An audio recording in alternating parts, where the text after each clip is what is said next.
My name is Kennedy Reynolds, and for 34 years, my family has branded me the disappointment, the failure, the cautionary tale. Tonight, I sit alone at a corner table of Governor Blackwell's annual gala, watching my golden boy brother Ryan work the room. Nobody notices me in my simple black dress until the governor himself approaches, his eyes widening with recognition. "Wait, you're Senator Reynolds?" he whispers. My brother's face across the room drains of color as years of family betrayal collapse in an instant. If you've ever been underestimated by those who should believe in you most, stay with me. Let me know where you're watching from, hit subscribe, and find out how being underestimated became my greatest strength. Growing up as a Reynolds meant something in Boston. Our family name adorned buildings at universities, appeared in newspaper society pages, and opened doors that remained firmly closed to others. The Reynolds legacy was built on banking, business, and maintaining appearances at all costs. My parents, Robert and Elizabeth Reynolds, had very specific expectations for their children: excel academically, attend an Ivy League university, pursue a respectable career in finance or law, marry well, and above all, never cause controversy. From my earliest memories, it was clear that my older brother Ryan embodied everything my parents hoped for in a Reynolds heir. He was handsome, athletic, and charismatic, with an easy charm that made him popular wherever he went. Ryan played by the rules and seemed to instinctively understand the unwritten social code of our privileged world. When Ryan brought home straight A's, my father would beam with pride. When he became captain of the lacrosse team, my mother hosted an elaborate dinner party to celebrate. I was different. Not rebellious, exactly, but curious in ways that made my parents uncomfortable. Where Ryan accepted our family's worldview without question, I asked why. While my brother networked at country club events, I disappeared into books about history and government. My parents tolerated what they called my phase of intense intellectual curiosity, assuming I would eventually fall in line with family expectations. The first real sign of trouble came during my sophomore year of high school. My English teacher assigned a project analyzing a contemporary political issue. While most students chose safe topics, I selected a controversial environmental policy that directly opposed the interests of several companies connected to my family's investment portfolio. My research was thorough, my analysis nuanced, and my presentation earned the highest grade in the class. Instead of praise, my parents were horrified when they learned about my project from another parent at a charity function. "Do you have any idea how this makes us look?" my father demanded that night, pacing our mahogany-paneled study. "The Harringtons were there, Kennedy. The Harringtons. Their foundation is considering a major partnership with us, and now they think we've raised some sort of radical environmentalist." But my research was accurate, I argued. The data shows these policies are harmful. "Isn't the truth important?" My mother sighed, that familiar look of disappointment clouding her features. "Darling, there's the truth, and then there's what's appropriate. You need to learn the difference." That became the pattern. When I joined the debate team instead of cheerleading like my mother had, it was impractical. When I expressed interest in political science instead of business or pre-law, it was rebellious. Each choice I made that deviated from the Reynolds blueprint was treated as a personal affront to my family's legacy. By senior year, the contrast between Ryan and me couldn't have been more stark. He had already been accepted early decision to Harvard, following in our father's footsteps. My brother moved through life with the easy confidence of someone who had never questioned their path or purpose. Meanwhile, I found myself drawn to issues of social justice and political reform. I volunteered at a local campaign office, fascinated by the process of governance and policy creation. The campaign workers didn't care about my family name. They cared about my ideas and work ethic. For the first time, I felt valued for who I was rather than how well I conformed to expectations. When college application season arrived, I made a decision that permanently altered my relationship with my parents. Despite having the grades and legacy connections for an Ivy League acceptance, I chose to attend a well-respected state university with an exceptional political science program. The night I announced my decision, my father's face flushed crimson. "You're throwing away opportunities people would kill for," he said, his voice dangerously quiet. "This isn't just about you. This is about generations of Reynolds before you who worked to secure your future." "I'm not throwing anything away," I replied, struggling to keep my voice steady. "I'm choosing a different path." "A path to nowhere," my mother interjected. "Political science? What does that even lead to? Government work? Campaigning for lost causes?" What neither of them could understand was that I had discovered something they had never valued, a sense of purpose beyond wealth accumulation and social standing. In their eyes, I had committed the ultimate sin. I had looked at the life they prescribed and decided it wasn't enough. As Ryan packed for Harvard that fall, relatives and family friends showered him with congratulations and advice. For me, there were tight smiles and questions that felt like accusations. "Are you sure about this choice, Kennedy? And isn't it still possible to transfer to somewhere more suitable?" What none of them knew was that beneath my exterior of calm resolve, I was nurturing political ambitions that would have shocked them all. I didn't just want to study politics, I wanted to change the system from within. But I kept these dreams to myself, knowing they would only provide my family with more ammunition against me. The day I left for college, my grandmother Grace slipped a note into my hand. "Be brave enough to be different," it read. "Someone has to." It was the only encouragement I received from anyone in my family, and I held on to it like a talisman through the challenges ahead. The University of Massachusetts campus couldn't have been more different from the ivied walls and exclusive clubs of Harvard. Here, merit mattered more than family connections, and diversity of thought was not just tolerated but encouraged. For the first time in my life, I felt free to explore ideas without the weight of familial judgment. During my first semester, I enrolled in a political theory course taught by Professor Diana Mitchell, a former legislative director who had left Washington to shape the next generation of political thinkers. From the moment she called on me in that first class, challenging my analysis of a Supreme Court decision, I knew I had found a mentor who would push me to think more deeply than ever before. "You have a natural instinct for policy analysis," Professor Mitchell told me after class one day. "But you need to learn to trust your voice. Your ideas matter, Ms. Reynolds." Those words, so simple yet so profound, were like water in a desert. No one in my family had ever suggested that my ideas mattered. They had only cared about how my ideas reflected on them. While I immersed myself in political theory and constitutional law, Ryan was thriving at Harvard. My parents' social media accounts featured endless photos of Ryan at business school events, Ryan networking with family connections, Ryan interning at prestigious financial firms. Our paths couldn't have diverged more dramatically. During my sophomore year, I joined a campus advocacy group focused on educational equity. We organized peacefully, researched thoroughly, and presented data-driven solutions to university administration. When our efforts resulted in expanded scholarship opportunities for low-income students, I experienced a kind of fulfillment I had never known before. This wasn't abstract theory. This was creating tangible change in people's lives. My growing passion for advocacy made holiday breaks increasingly tense. What had once been subtle disapproval from my family had hardened into open dismissal of my interests and achievements. At Thanksgiving of my junior year, Ryan regaled the table with stories of his summer internship at a top investment bank. My father beamed with pride, asking detailed questions about Ryan's networking connections and mentors. "And what about you, Kennedy?" my Aunt Margaret asked during a lull in conversation. "Are you still doing that political thing?" Before I could answer, my father interjected.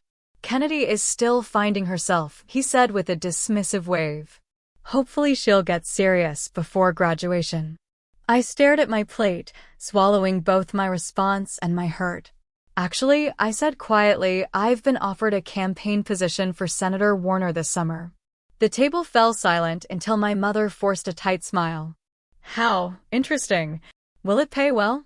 It's about the experience, not the money, I replied. My father scoffed.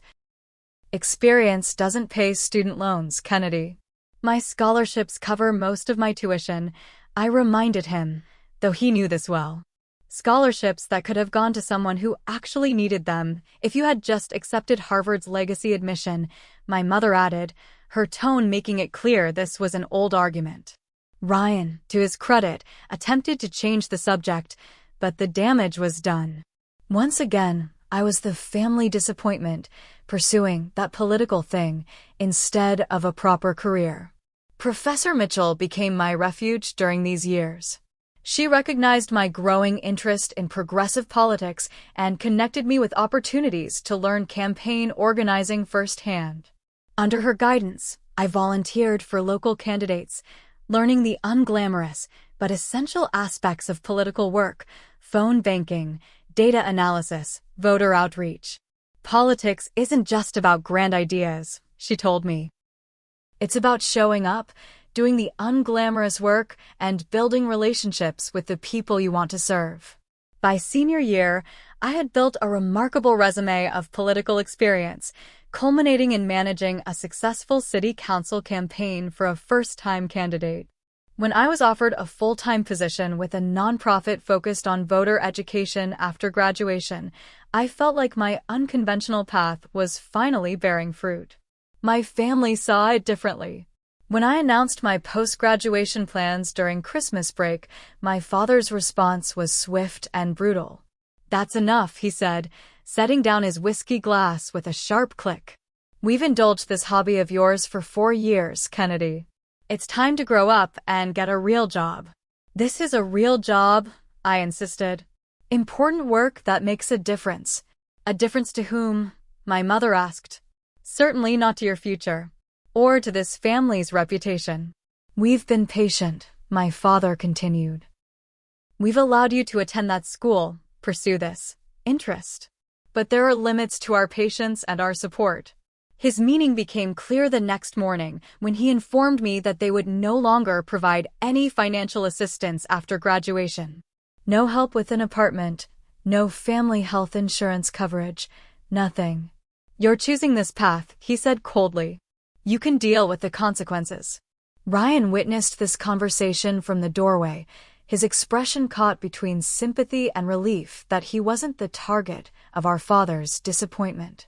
In that moment, I realized that my brother was as trapped in the family's expectations as I had been. He just happened to fit the mold they had created. I left Boston the day after Christmas, returning to campus early. That night, alone in my dorm room, I made a promise to myself. I would forge my own path, with or without my family's blessing. I would prove that success could be measured by impact rather than income. And someday, they would have to acknowledge that I had been right to follow my conscience. I had no idea then just how dramatic that vindication would be. My first apartment after college was a far cry from the Reynolds family estate. A 5th-floor walk-up with unreliable heat and a shared bathroom, it was all I could afford on my nonprofit salary. Each month was a financial tightrope walk, juggling student loan payments, rent, groceries, and the professional wardrobe required for political work. Meanwhile, Ryan had graduated with honors and immediately stepped into a 6-figure position at a prestigious consulting firm. His Instagram showcased business-class flights, luxury apartments, and networking events with Boston's elite. My parents made sure everyone in their social circle knew about Ryan's meteoric rise.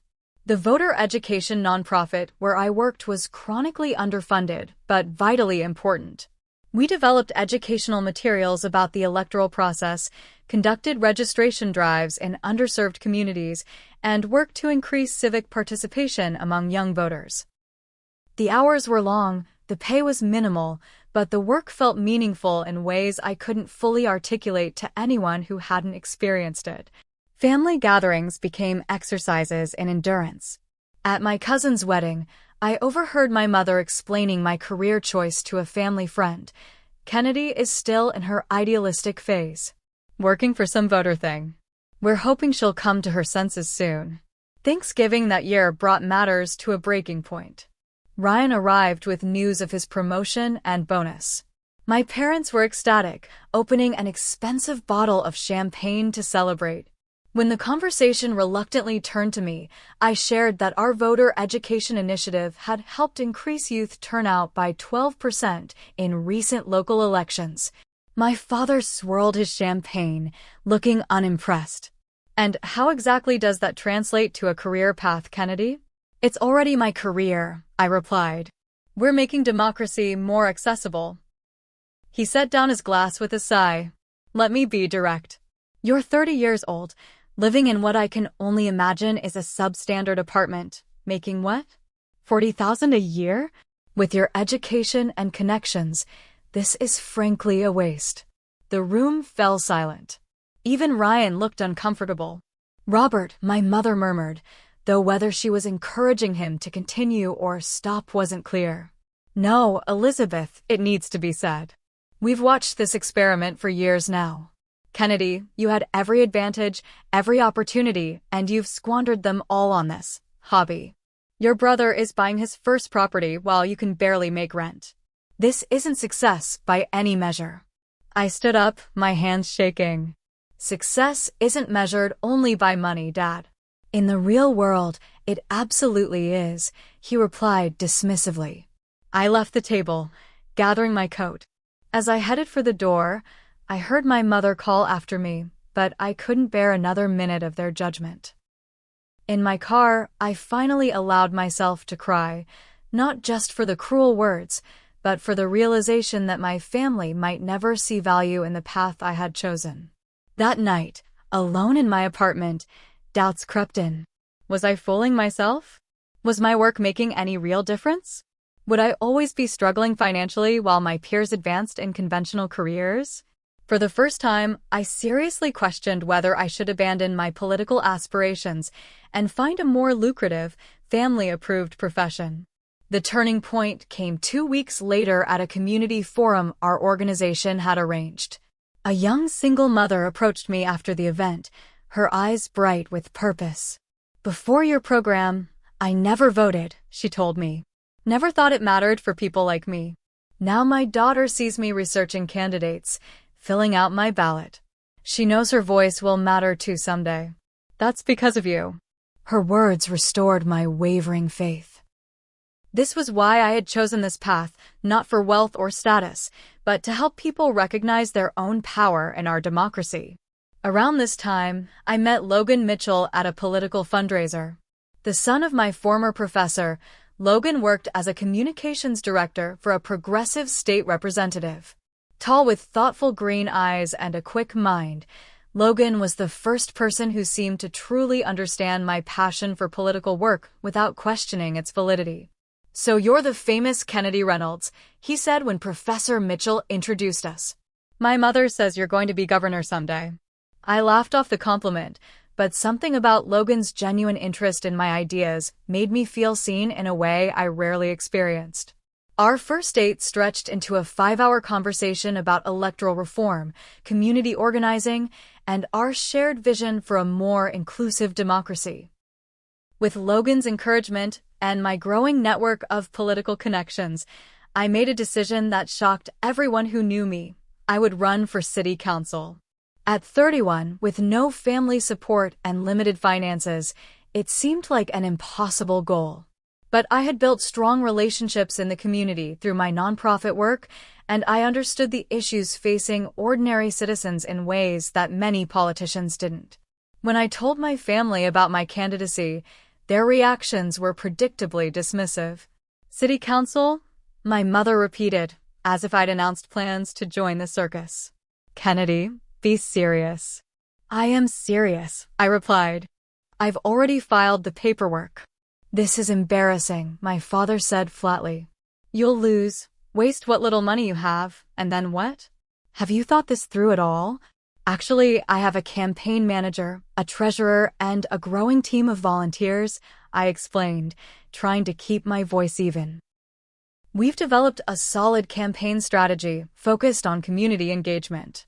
Ryan, who had recently begun working for rising political star James Blackwell, looked uncomfortable.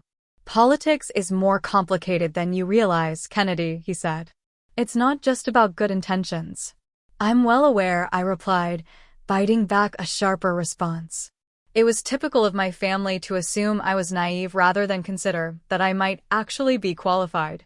My grassroots campaign was nothing like the big-budget operations I would later encounter. We operated out of a borrowed office space, relied heavily on volunteers, and focused on direct voter contact. I knocked on thousands of doors personally, listening to residents' concerns and sharing my vision for more responsive local government. The night of the election, Logan and I gathered with our small team at a neighborhood restaurant. When the results showed I had won by a narrow margin, the room erupted in cheers. It was a small victory in the grand scheme of politics, but it felt monumental. My phone remained silent that night. No congratulations from my family, despite the fact that the local paper had covered my win. When I finally received a text from Ryan the next day, it was characteristically backhanded. "Congrats on the council seat. Small pond, but I guess it's a start." My mother's eventual response was similarly qualified. "We're surprised by your win." The district must have had a very low threshold for candidates. Their inability to acknowledge my legitimate achievement only strengthened my resolve. I would prove my worth not through their measure of success, but through effective public service that improved people's lives. And I would do it without the Reynolds name opening any doors. My first term on the city council was a crash course in practical governance. I quickly discovered that effective public service required more than good intentions.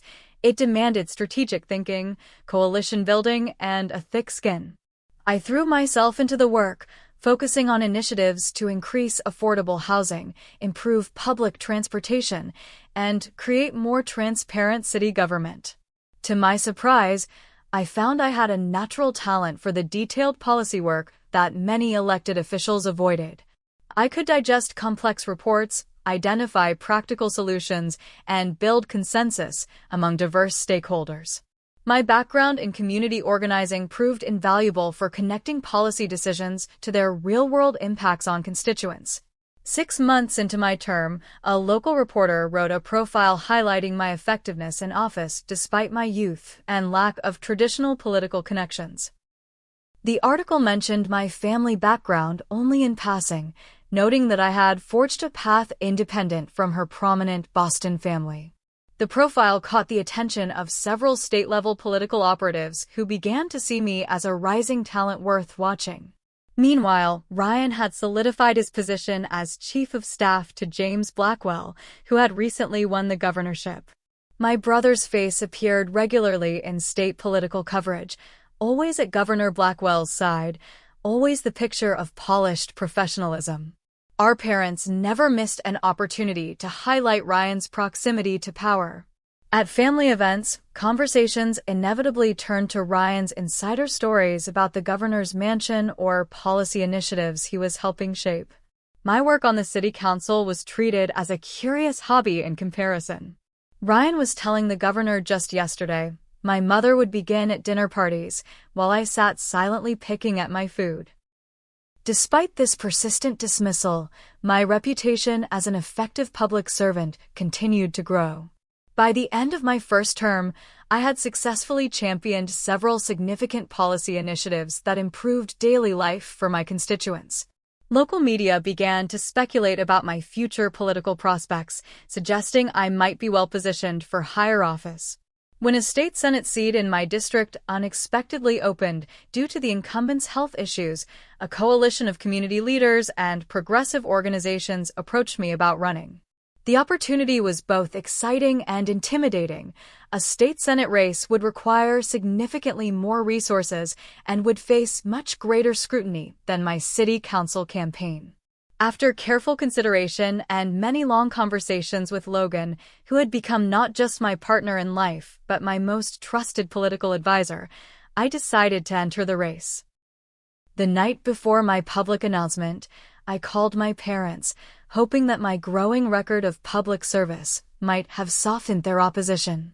My mother answered, her voice cooling noticeably when she realized it was me. When I shared my plans to run for state senate, the line went quiet for several seconds. "Kennedy," she finally said, her voice tight with restraint, "don't you think this has gone far enough? This political adventure of yours?" "Mom, this isn't an adventure. This is my career. My calling. I'm good at this work, and it matters." "What matters," she replied, "is that you're continuing to alienate yourself from this family. Do you have any idea how difficult it is for us to explain your choices to our friends? To have one child working respectably with the governor while the other insists on this public crusading." "I'm not asking for your approval anymore," I said quietly. "I'm 33 years old. I'm just letting you know out of courtesy." "If you announce this campaign," she said, her voice hardening, "do not expect any support from us, financial or otherwise. You will be completely on your own." "I've been on my own for years, Mom. Nothing new there." The line went silent again before she spoke with finality. "I really thought you would outgrow this phase, Kennedy. Your father and I can't keep watching you throw your life away on these political fantasies. When you're ready to make sensible choices, we'll be here. Until then, perhaps it's best if we have some distance." The call ended without resolution, leaving me with the dawning realization that pursuing my political ambitions might mean permanently sacrificing my relationship with my family. It was a steep price, but I had come too far to turn back now.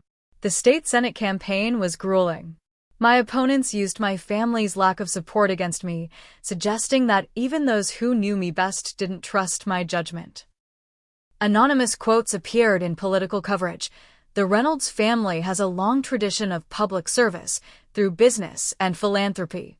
Kennedy's approach is considered unconventional within the family." Through it all, Logan remained my rock. After a particularly difficult campaign day, he surprised me by proposing in the quiet of our apartment. No grand gestures, just sincere words and a simple ring that represented our partnership of equals. "Whatever happens with this election," he said, "I want you to know that someone believes in you completely." Despite being outspent and facing established political opponents, my grassroots campaign resonated with voters tired of business-as-usual politics. On election night, when the results confirmed my victory, I allowed myself a moment of pure vindication. I had achieved this without family connections, without family money, without family support. At my swearing-in ceremony, I scanned the audience, knowing I wouldn't see my parents or Ryan, but hoping against hope that something might have changed. The only familiar family face in the crowd belonged to my grandmother Grace, now using a walker, but beaming with unmistakable pride. "I always knew you were meant for something extraordinary," she whispered when I embraced her after the ceremony. "Not in spite of your differences from the family, but because of them." Her presence was a balm, but the absence of my parents and brother left a hollow space that even electoral victory couldn't fill. As I took my seat in the state senate chambers for the first time, I wondered if any achievement would ever be enough to bridge the divide between the life my family had planned for me and the one I had chosen for myself. My first term in the state senate proved transformative. Rather than grandstanding or pursuing headline-grabbing initiatives, I focused on the unglamorous but essential work of crafting sound legislation. I developed a reputation as someone who did her homework, asked insightful questions, and could work across partisan lines to achieve practical results. The local press began referring to me as the policy wonk with a purpose, not the most exciting political brand, but one that earned respect from colleagues and constituents alike. I specialized in education policy, healthcare access, and government transparency, areas where my detailed approach could make tangible differences in people's lives. By my third year in office, I had successfully sponsored 17 bills that were signed into law, an unusual achievement for a first-term senator from the minority party. My effectiveness drew attention from national party leaders searching for talent to develop for higher office. Meanwhile, Ryan Starr continued to rise alongside Governor Blackwell's. My brother had fully embraced his role as the governor's right hand, appearing frequently in state media as the administration's spokesperson. Our parents' social media accounts regularly featured photos with Ryan and the governor at official functions, their pride unmistakable. The divide between us had calcified into complete estrangement. I heard about family events only through occasional updates from my grandmother Grace, who maintained contact despite my parents' disapproval. According to Grace, my parents had developed a standard response when asked about me at social functions. Kennedy is pursuing her own path, a phrase designed to sound supportive while conveying nothing. Logan and I had settled into a fulfilling life together. We married in a small ceremony attended by close friends and political allies, with my grandmother as the only family representative. When my parents declined the invitation with a terse note citing prior commitments, I felt the final door close on any hope of reconciliation. The unexpected opportunity arose during my 4th year in the state Senate. A U.S. Senate seat was coming open in a special election following a senior senator's retirement due to health concerns. The compressed timeline meant a fast-paced, high-stakes campaign with national implications. When party leadership approached me about running, my initial reaction was hesitation. A U.S. Senate campaign would mean intense scrutiny, not just of my political record, but of my personal life, including the family estrangement I had largely kept private. "They'll use your family against you," Logan warned during our late-night discussion. "They'll find ways to suggest that if your own family doesn't support you, voters shouldn't either." "I know," I sighed, staring at the ceiling of our bedroom. "But is that reason enough to step aside? To let someone else take this opportunity?" What complicated matters further were the specific circumstances of the political moment. Several critical pieces of legislation affecting education funding and healthcare access, my core issues, were expected to come before the Senate in the coming term, with votes likely to be decided by the narrowest of margins. The possibility of influencing these national policies was compelling. After days of deliberation, I made my decision. I would run, but with an unusual strategy. I would keep a deliberately low media profile, focusing on substance over personality and retail politics over splashy events. This approach aligned with both my natural strengths and the necessity of minimizing opportunities for my family situation to become the story. "It's unconventional," admitted my campaign manager, Andrea Clark, when I outlined the strategy. "But it might actually work. People are tired of political celebrities. They want someone who puts in the work." The campaign required a level of discipline and focus unlike anything I had previously experienced. I immersed myself in policy briefings, participated in small community forums rather than large rallies, and authorized my team to decline most national media requests. I appeared in carefully selected local outlets where I could discuss substantive issues without being reduced to family drama. This approach confused my opponents, who were accustomed to candidates eager for any media exposure. Their confusion turned to concern when internal polling showed my message resonating with voters tired of political theater. Through indirect channels, I learned that Ryan had taken notice of my campaign. As Governor Blackwell's chief of staff, he now occupied a position of significant influence in state politics. Though he made no public statements about my candidacy, I heard from mutual connections that he had privately expressed dismissive views about my chances. What I didn't know until much later was that during a private dinner, my father had asked Ryan to use his influence with the governor to quietly undermine my campaign. To his credit, Ryan refused, though not out of loyalty to me, but because he recognized that such meddling could backfire politically if discovered. My parents' attitude toward my Senate run moved beyond disapproval to active embarrassment. Through my grandmother, I learned they had begun telling friends and associates that I had failed at politics and was pursuing unrealistic ambitions, a narrative so divorced from reality that it would have been laughable if it weren't so painful. "They just can't accept that you've succeeded on your own terms," Logan said, holding me one night when the weight of family rejection felt particularly heavy. "It contradicts everything they believe about success and the Reynolds way." Security concerns added another layer of complexity to the campaign. As a female candidate gaining prominence in a heated political climate, I received threats that necessitated security precautions.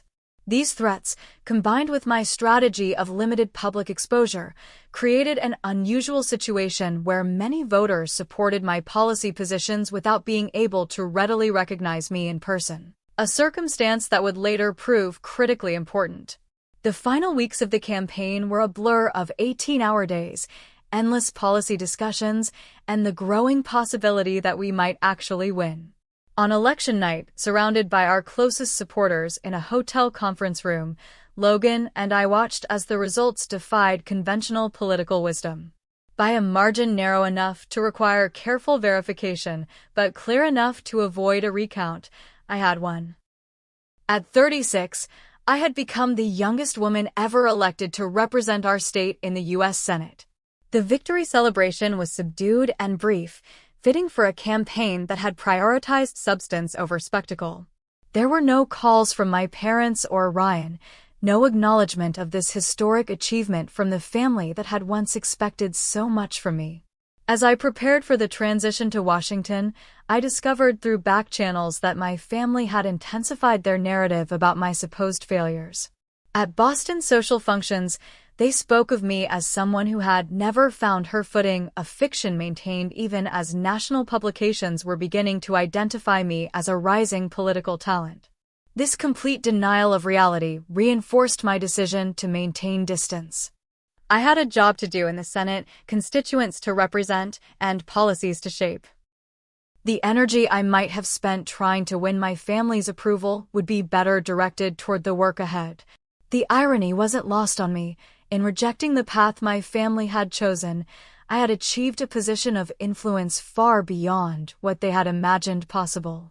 Yet this success only seemed to deepen their resentment rather than earn their respect. As I was sworn into the United States Senate, placing my hand on the Constitution and pledging to faithfully execute my duties, I thought of my grandmother's words years earlier, "Be brave enough to be different." Someone has to. In that solemn moment, I silently thanked her for being the one person in my family who had seen my difference not as failure, but as strength. 6 months into my term as U.S. Senator, the work had consumed my life in the best possible way. I had secured positions on the Education and Healthcare committees, assignments that aligned perfectly with my policy expertise and priorities. Washington life was an adjustment, but Logan and I had settled into a comfortable routine, dividing our time between D.C. and our home state. My approach to the Senate mirrored my earlier political work, thorough, substantive, and focused on results rather than headlines. I worked diligently behind the scenes, building relationships with colleagues across the aisle and establishing myself as someone who did the necessary homework on complex issues. Due to the unusual circumstances of my election and my continued preference for substance over spectacle, I maintained a relatively low media profile. I participated in committee hearings, floor debates, and constituent meetings, but avoided the cable news circuit and political talk shows that consumed many of my colleagues' time. This strategy had an unexpected side effect. Outside of political circles and my home state, I wasn't immediately recognizable. I could often move through public spaces without the scrutiny many elected officials faced, a small luxury in the fishbowl of Washington politics. The invitation arrived on a Tuesday morning in June, elegant cream-colored cardstock with embossed lettering. Governor James Blackwell requests the honor of your presence at the annual Governor's Gala benefiting the Children's Education Foundation. No personal note, just the formal invitation that presumably went to hundreds of political and business leaders across the state. I stared at it, knowing immediately that Ryan had to be involved in the guest list. As Blackwell's chief of staff, my brother oversaw such events. Was this an olive branch? A political calculation? Or simply an oversight? My name included on a list of elected officials without anyone realizing the family connection? Are you going to go? Logan asked that evening, finding me still contemplating the invitation at our kitchen table. I don't know, I admitted. It feels like walking into the lion's den. Maybe it's time, he suggested gently. You've proven yourself beyond any reasonable doubt. You're a United States Senator, Kennedy. Maybe seeing you in that role will finally break through their denial. After days of deliberation, I decided to attend. Not to seek approval or reconciliation, but to represent my office with the dignity it deserved. If my family chose to acknowledge me, fine. If not, I would conduct myself with the same professionalism I brought to every aspect of my work. The night of the gala, I chose a simple but elegant black dress, understated yet appropriate for the formal occasion. Logan, handsome in his tuxedo, squeezed my hand as our car approached the venue, a historic downtown hotel known for hosting the state's most prestigious events. Remember who you are now, he whispered. United States Senator Kennedy Reynolds. You've earned your place here. The hotel's grand ballroom had been transformed for the occasion, crystal chandeliers casting a warm glow over elegantly appointed tables. A string quartet played softly as the state's political and business elite mingled, cocktails in hand. From the entrance, I immediately spotted Ryan across the room, confidently working the crowd in a perfectly tailored tuxedo, every inch the political operator he had become. As Logan and I made our way into the room, I noted with a mixture of relief and disappointment that my parents weren't in attendance. Perhaps they had heard I would be there and chosen to avoid the potential awkwardness. We were shown to a table near the back of the room, far from the governor's table where Ryan would undoubtedly be seated.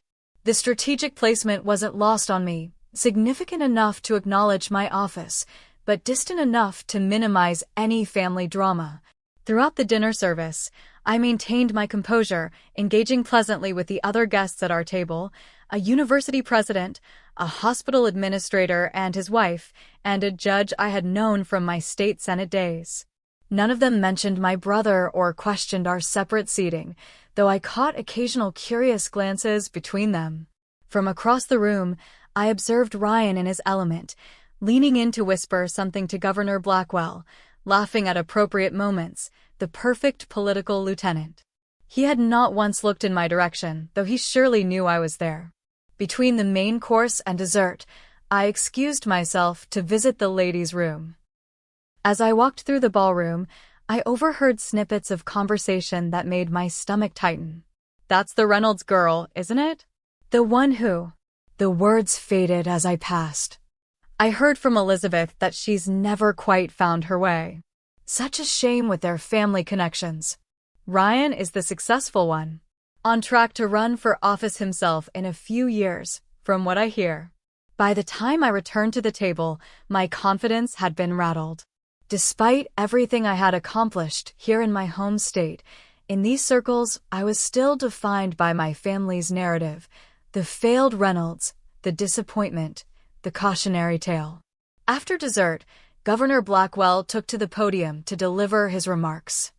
I half listened as he spoke about the importance of education and the foundation's work, my thoughts still tangled in the overheard conversations. I barely registered when he announced he would be making his way around the room to personally thank key supporters. Lost in thought, I didn't immediately notice when a hush fell over our corner of the ballroom. Looking up, I found Governor Blackwell himself approaching our table, flanked by aides and security. Ryan trailed slightly behind him, his attention on a notepad rather than the room. The governor stopped directly at our table, his eyebrows raising slightly as he focused on me. For a moment, confusion crossed his features before recognition dawned in his eyes. "Wait, you're Senator Reynolds?" he asked, his voice low but clearly surprised. The table went silent. Behind him, Ryan's head snapped up, his face draining of color as he realized what was happening. I stood, extending my hand professionally. "Yes, Governor. It's a pleasure to finally meet you in person. Thank you for including me this evening." Governor Blackwell clasped my hand warmly, his initial surprise transforming into genuine interest. "The Education Bill author. Your work on the Federal Education Committee has been remarkable. I had no idea you would be joining us tonight." From the corner of my eye, I could see Ryan frozen in place, his professional mask slipping to reveal naked shock. Around us, conversations had hushed as people strained to observe the interaction. I've been meaning to discuss your healthcare access proposal, the governor continued, seemingly oblivious to the building tension. It aligns with several initiatives we're considering at the state level. Perhaps we could arrange a meeting while you're in the state. I would welcome that, Governor, I replied, maintaining my composure despite the growing whispers around us. It was then that Governor Blackwell glanced back at Ryan, who had finally approached, his face now composed though still notably pale.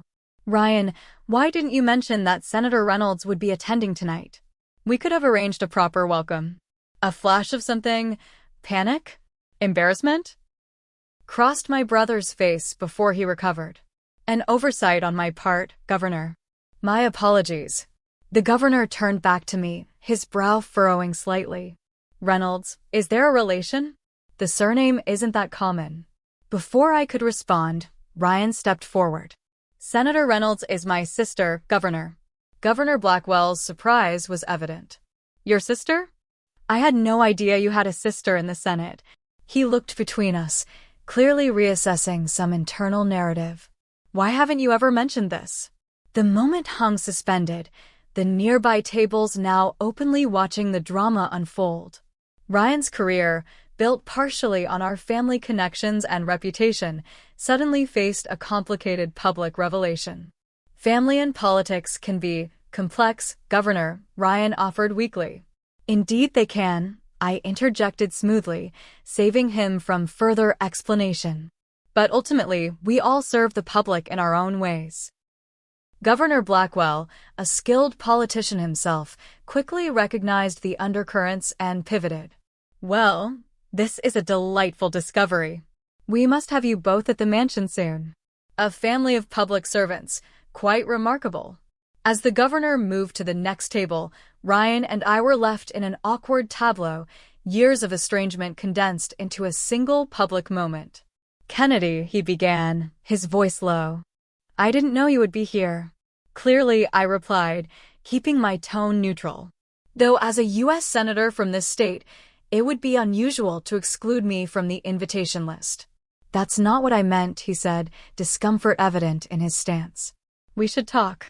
Not here, but soon. Should we? I asked, meeting his gaze directly. After years of silence?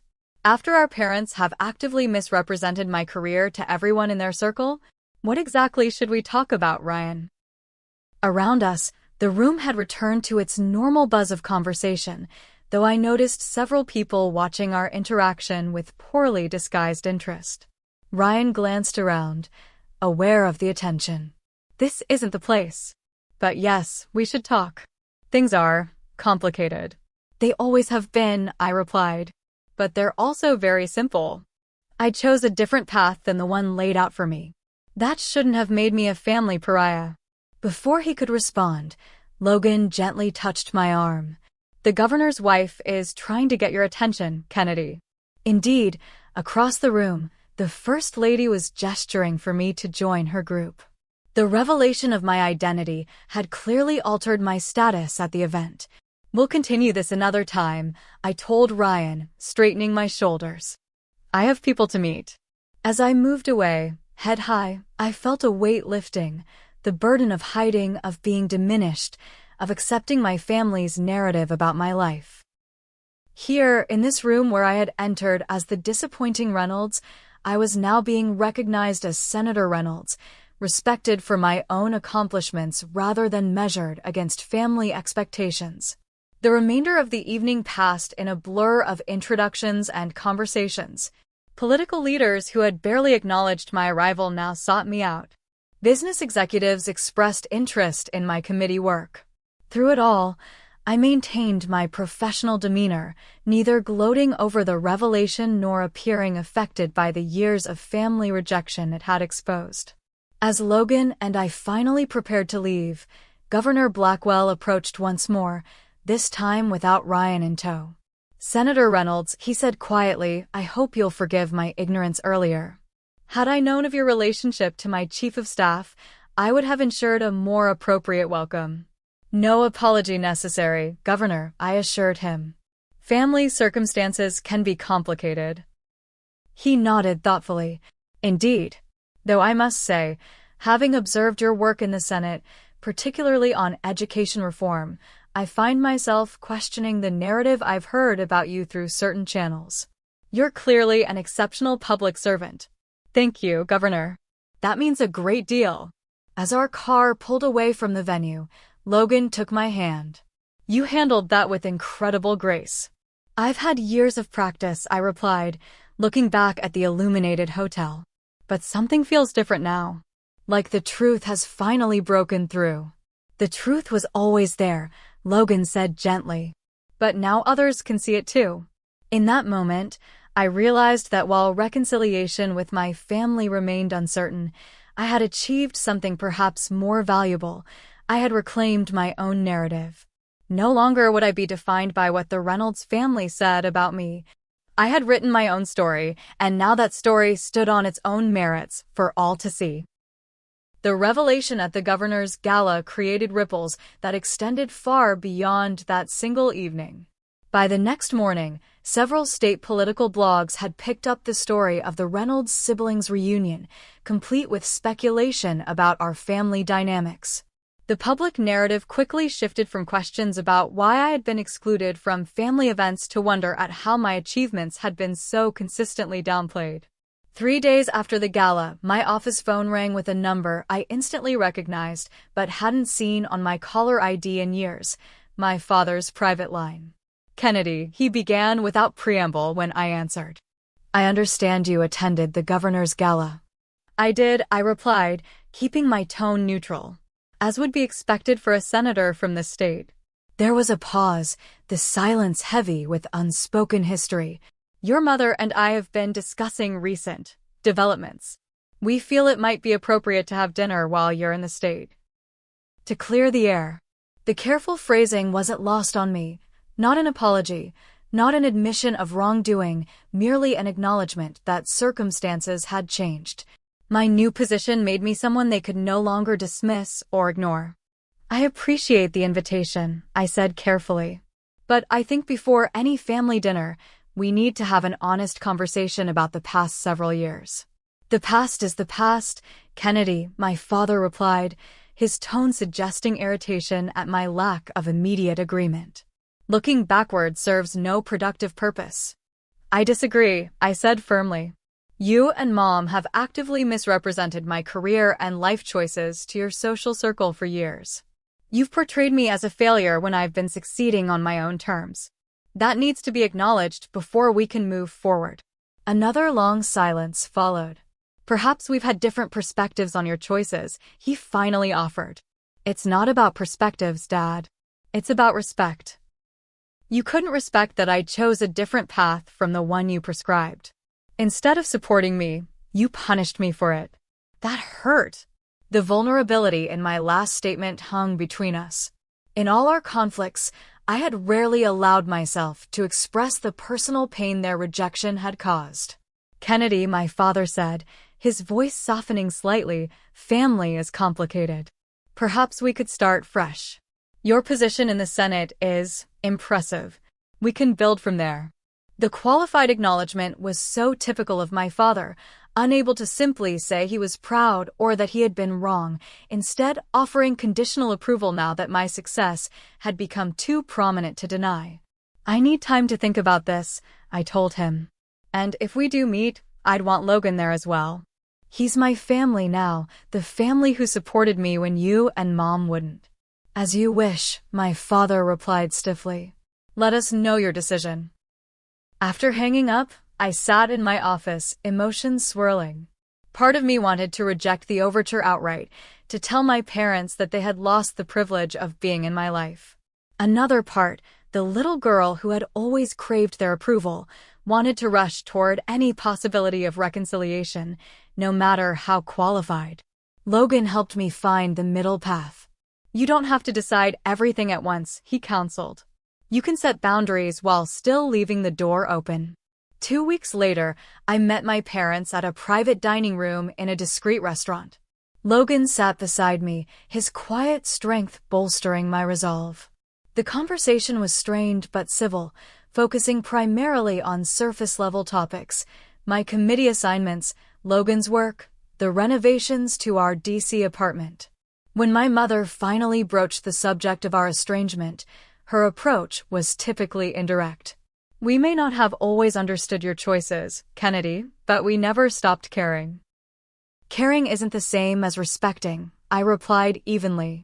"You didn't just not understand my choices, you actively denigrated them. You told people I had failed when I was succeeding. That goes beyond misunderstanding." My father shifted uncomfortably. "Perhaps we were hasty in our judgments. It was the closest thing to an apology I was likely to get. Not we were wrong, but we were hasty, maintaining plausible deniability while offering a minimal concession." Moving forward, I said carefully, "I need honesty. If you want to be part of my life, you need to respect the life I've built. My career, my marriage, my choices. I won't accept anything less." The dinner ended with tentative plans for future contact, but no real resolution. As we left, my mother embraced me stiffly, whispering, "We are proud of you, Kennedy." In our way. Those qualified words encapsulated our relationship perfectly: acknowledgement wrapped in conditions, acceptance limited by their way of seeing the world. Ryan proved more complicated. A week after the gala, he requested a private meeting at a coffee shop near my district office. When I arrived, he looked different than he had at the governor's event: less polished, more human, with shadows under his eyes suggesting sleepless nights. "I owe you an apology," he said after we'd settled with our coffees. "Not just for the gala, but for years of complicity." His directness surprised me. "Complicity? In the family narrative about you," he clarified. "I knew it wasn't accurate. I knew you were succeeding, making a real difference. But I never corrected them, never stood up for you. Why didn't you?" I asked, the question that had haunted me for years finally spoken aloud. Ryan stared into his coffee. "It was easier not to. As long as you were the disappointment, I didn't have to question my own choices. I could be the success story without examining whether I was actually happy with the path I'd taken." "And are you? Happy?" His hesitation told me everything. "I'm successful by their measure," he finally said. "But watching you forge your own path, standing on your principles even when it cost you family support, it's made me question things." Our conversation that day didn't immediately repair years of distance, but it opened a door. Unlike our parents, Ryan seemed genuinely interested in reestablishing a relationship based on honesty rather than appearances. Over the following months, we began exchanging occasional texts and calls, slowly rebuilding a connection separate from our parents' influence. The most unexpected reconciliation came from my grandmother, Grace. Following the gala revelation, she contacted me with an astonishing confession. She had been following my career closely all along, saving news articles about my legislative achievements, and even watching committee hearings online. "I always believed in you," she told me during a private lunch at her assisted living facility. "But I was a coward. I should have defended you more openly to your parents. You were the only one who showed any support at all," I reminded her gently. That meant everything to me. Grace took my hand, her paper-thin skin cool against mine. "I want you to know something. Your grandfather, my husband, was like you. Questioned everything, wanted to make a difference rather than just accumulate wealth. Your father rejected that side of himself to please his own father. When he saw it in you, so strong and undeniable, I think it frightened him. Reminded him of the path not taken. This revelation illuminated my family dynamics in a new light. Perhaps my father's rejection wasn't just about my choices, but about what those choices reflected back to him about his own life. As my first term in the Senate progressed, I channeled these personal insights into my legislative work.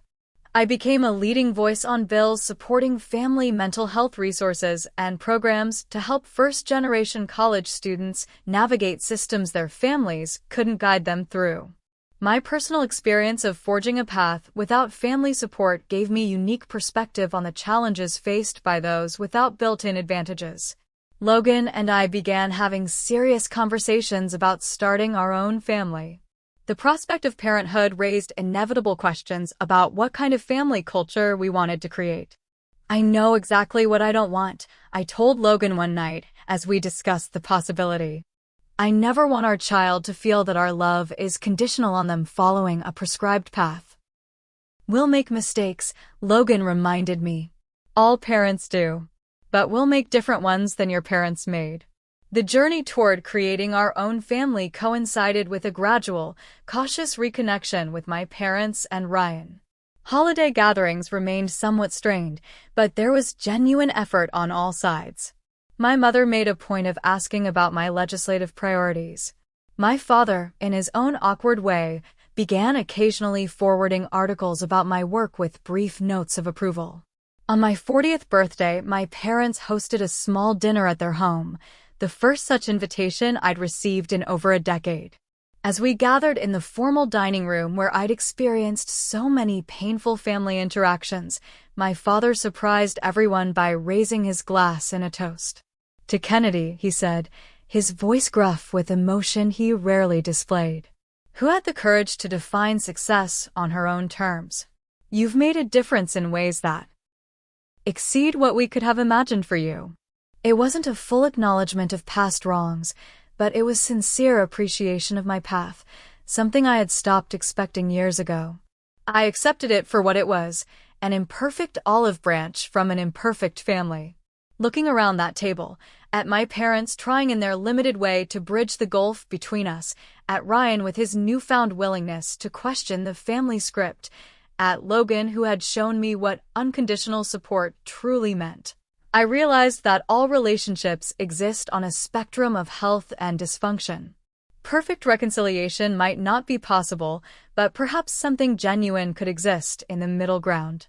The deepest lesson of my journey wasn't about politics or even family, but about authenticity. By refusing to conform to others' definitions of success and worth, I had discovered my own.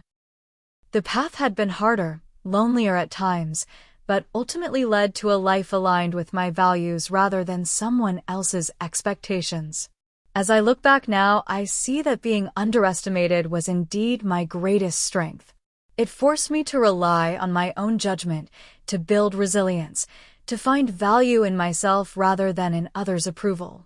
Those qualities served me well not just in politics, but in the more fundamental human challenge of living an authentic life. I often wonder, if you've been underestimated or dismissed by those whose approval you sought, how did it shape you? Did it break you down or build you up? Sometimes our greatest strengths emerge from our deepest wounds, if we're brave enough to forge our own path through the pain. Thank you for staying with me through this story. If it resonated with you, please consider subscribing and sharing with others who might need to hear that being underestimated can become their superpower too. Let me know in the comments about your own experiences with family expectations. Sometimes sharing our stories is the first step toward healing. Until next time, remember that true success isn't measured by others' standards, but by the courage to live authentically according to your own.